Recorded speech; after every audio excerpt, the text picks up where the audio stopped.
So lastly ay tayo naman ay pumunta sa bottom billion. Una, ano nga ba ang bottom billion?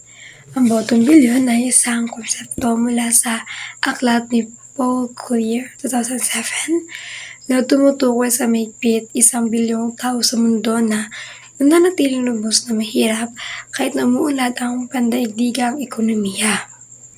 So, sa salita sila mga tao na nakatira sa pinakamahihirap na bansa, karamihan sa Africa at ilang bahagi ng Asya.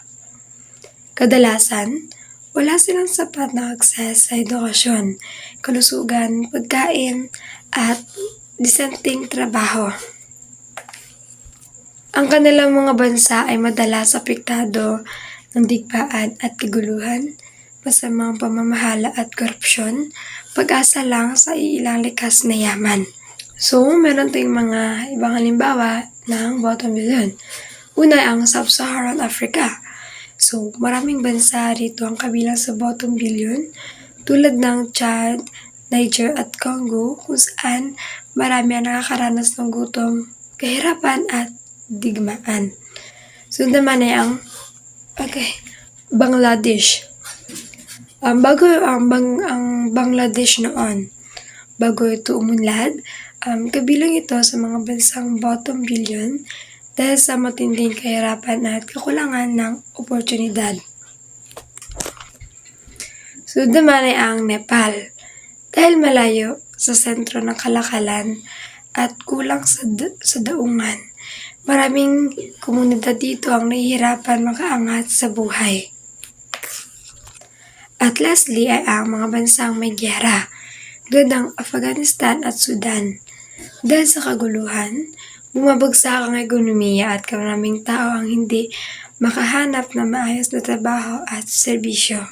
Kung sa Pilipinas naman tayo maghanap ng mga halimbawa ng bottom billion ay meron din. Una ay ang mga komunidad at malalayong probinsya. Halimbawa sa ilang bahagi ng ARMM o BRIM ngayon, kung saan kulang ang paaralan, ospital at oportunidad sa trabaho. Dahil dito nananatiling mahirap ang mga maraming pamilya. Sunod ay ang mga pamilya sa bundok o liblib na lugar nakatira. Tulad ng ilang komunidad ng mga katutubo o IP na walang maayos na daan, kuryente o malinis na tubig. Hirap silang makibahagi sa kaunlaran ng bayan. Sunod naman ay ang mga pamilyang apektado ng digmaan o kaguluhan. Halimbawa sa Marawi, noong panahon ng Segi, maraming tao ang nawala ng tahanan, kabuhayan at hanggang ngayon nahirap bumangon. So, overall sa Pilipinas, makikita ang bottom billion sa pinakamahirap at pinaka-naapektuhan ng kakulangan sa oportunidad. Mga nasa liblib na lugar, mga katutubo, mga apektado ng digmaan at mga nakatira sa urban poor communities. So, meron akong article para sa bottom billion. Pasensya na akong blurred, kung kaya babasahin ko na lamang. So, the world now carries over 7 billion human beings. Where do the poorest billion of us, the bottom billion in terms of multidimensional poverty? The question is important to constructing effective policies and informing institutions in moving seeking to reduce poverty. This polity brief does two things.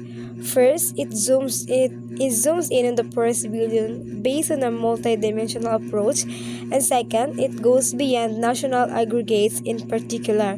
It looks at the bottom billion first at the subnational level and then, for the first time, using individual poverty profiles.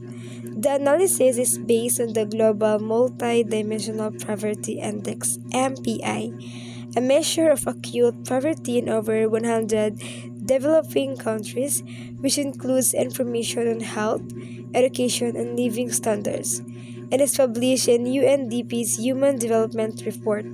As we show, the MPI allows us to undertake subnational and individual level analysis and so go beyond national average that's height inequality.